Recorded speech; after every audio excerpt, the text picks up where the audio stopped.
All right, let's jump right into this. This is a continuation of the live show that I did on Saturday night, only this time it's not live. I am finishing up the bee painting that I did. As of the end of this video, I am still not finished with the bee painting. I don't think. I'm real close. I've got a lot of things in it that I like.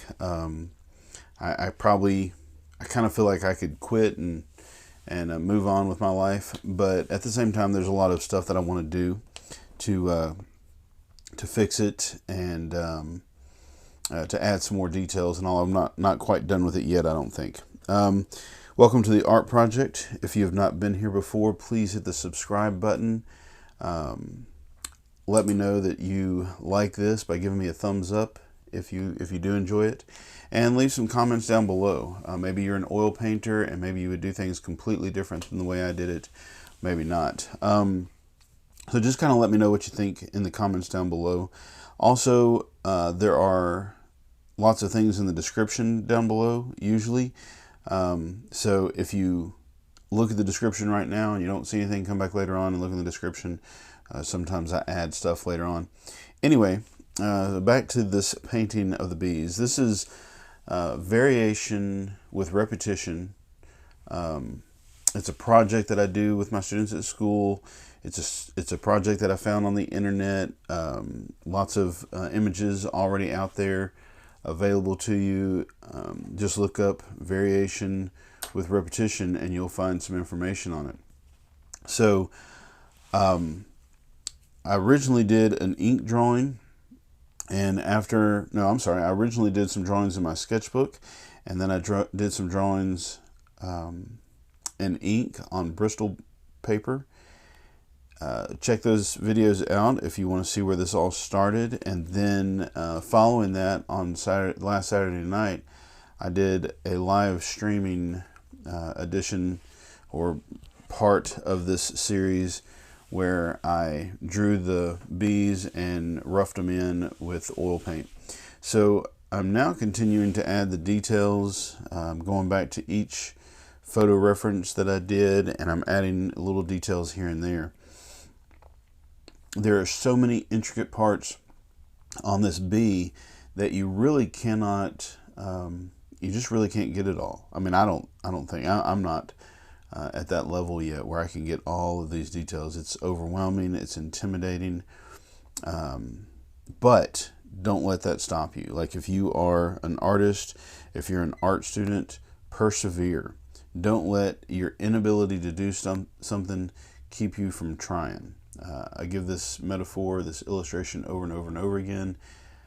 Nobody learns to ride a bike without actually getting on a bike and pedaling, without skinning some knees and so on. And this is kind of the same way. You're not going to learn how to oil paint by looking at the whole thing and saying, I don't know how to oil paint. You're going to have to just dive right in and try to do the oil painting to the best of your ability. So again, another thing to consider when doing any of this is to always check your reference photo. Like, don't look at the reference photo, think you know the whole thing, and then start painting without really knowing, without double checking your reference photo. Look at it 90% of the time and paint 10% of the time. There's more information on the reference photo than there is on your blank canvas. So if you want to draw something realistic or paint something realistic, keep checking that reference photo. Oil paint is fantastic because you can push and pull the paint. I don't know if you noticed earlier in this painting, I was shifting where the little circle on the back of the bee is. It was kind of located a little bit high up, and I needed it to go back a little bit, so I just added more black to the lower part and more yellow to the upper part and just kind of moved it. Oil paint is forgiving that way. So is acrylic paint, for that matter. If you make a mistake, you can paint over it. The other thing to remember is that the human brain fills in information. So, like, if you leave a little something out, the human brain of the viewer looking at your painting will sort of fill that information in, and they won't even think twice that you left it out. They won't look at it and go, oh, something's missing. That happens in the mind of the artist, but it doesn't really happen in the mind of the viewer. So, for example, if I leave out a little bit of shading, or a little bit of, or if you can't see, like for example, where there's black on black, like where a black leg overlaps the black of the body, the human mind kind of fills in the fact that there's a leg there if it can see some other pieces of it. So you don't have to put like every single detail. The human mind of the viewer will fill in some of the gaps. Now, I did this background just kind of quick, and to one, paint out some mistakes. You can kind of clean up some edges when you do the background.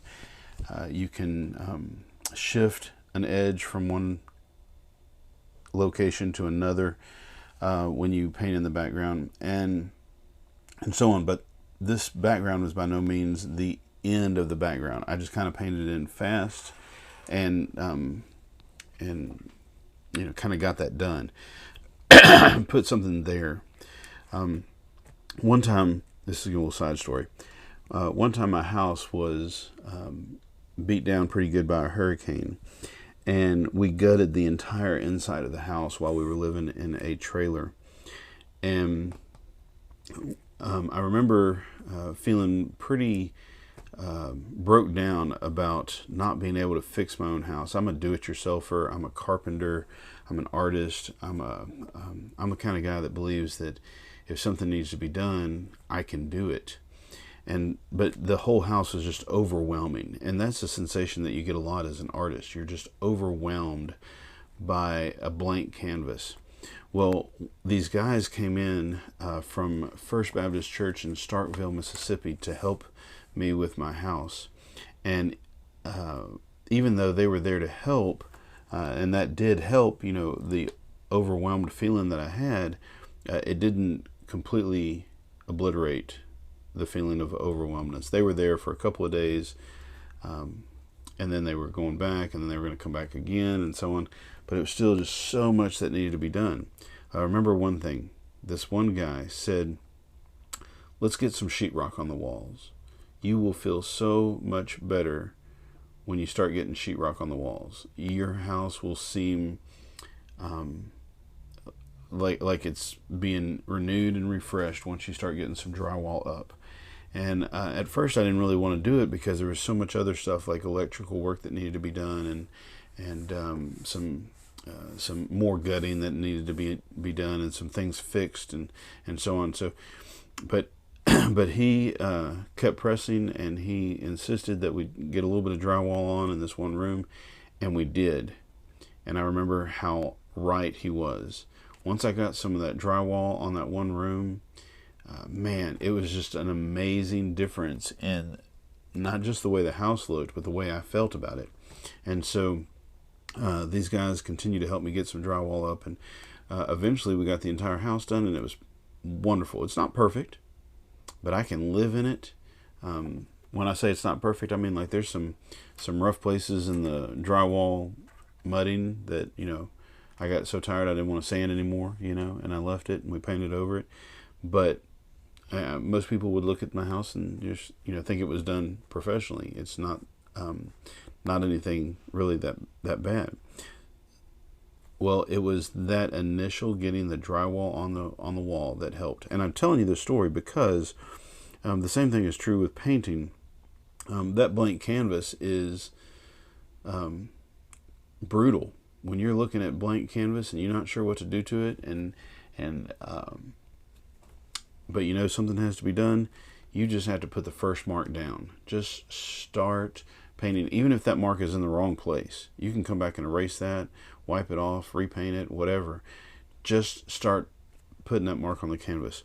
Another artist that I like a lot is Richard Deviantart. Amazing artist, love his work. Look him up if you don't already know him. It's Richard Deviantart, Debenkorn. And I was watching an interview with him. One thing that stood out from that video they asked him how he started one of his paintings, and he said that he had to violate the canvas in some way.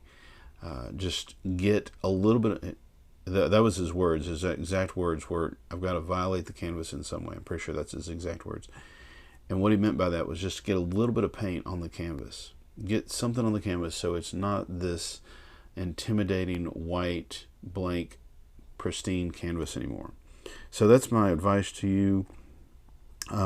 Go back and watch the first couple of videos where I do the drawing of the bees, and where I do the live video of the bees. And then there's also another one where I do the same project but with skulls. It's also called Variation with Repetition, and the thumbnail's got some drawings of skulls. Maybe I'll put a little card here to show you. But anyway, this is where I'm at on the bees. You can see I did some more into the background there.